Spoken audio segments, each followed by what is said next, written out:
उरण तालुक्यात रस्त्यावर अवजड वाहनांच्या अपघाताची मालिका सुरूच आहे। दिनांक 17 एप्रिल रोजी भेंडखळ गावातील स्मशानभूमीजवळ सायंकाळी 6 वाजण्याच्या सुमारास श्री कृपा ट्रान्सपोर्ट कंपनीच्या ट्रेलर क्रमांक MH46 BM 1826 याने एका दुचाकीस्वाराला जोरदार धडक दिली। या धडकेत नवीन शेवा गावचे दुचाकीस्वार नारायण भोईर यांचा जागीच दुर्दैवी झाला। या अपघाताची माहिती उरण पोलीस आणि वाहतूक शाखेच्या पोलिसांना मिळताच त्यांनी घटनास्थळी धाव घेऊन पंचनामे सुरू केले। या भीषण दुर्घटनेनंतर स्थानिकांनी घटनास्थळी जात संताप व्यक्त केला।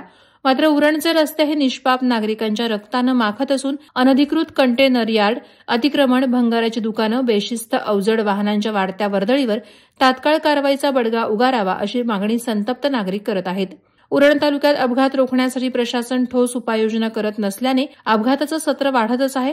त्यात महसूल विभाग, सार्वजनिक बांधकाम विभाग तसंच संबंधित प्रशासनाचे दुर्लक्ष, RTO, वाहतूक पोलीस यांचे आर्थिक साटेलोटे या कारणांमुळे अनधिकृत कंटेनर यार्डचे बस्तान उरणमध्ये फोफावले। अशा बेकायदा कंटेनर यार्डमध्ये कायद्याचे उल्लंघन करणाऱ्या अवजड वाहनांची ये-जा रहदारीच्या रस्त्यावर वाढत आहे।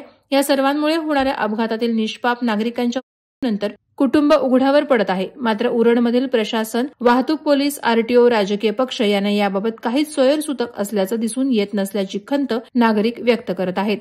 वादळवारा लाईव्हसाठी प्रवीण पाटील, उरण। नवी मुंबई व रायगड जिल्ह्यातील ताज्या बातम्या आणि घडामोडींसाठी सबस्क्राईब करा वादळवारा लाईव्ह चॅनल आणि दाबा बेल आयकॉन।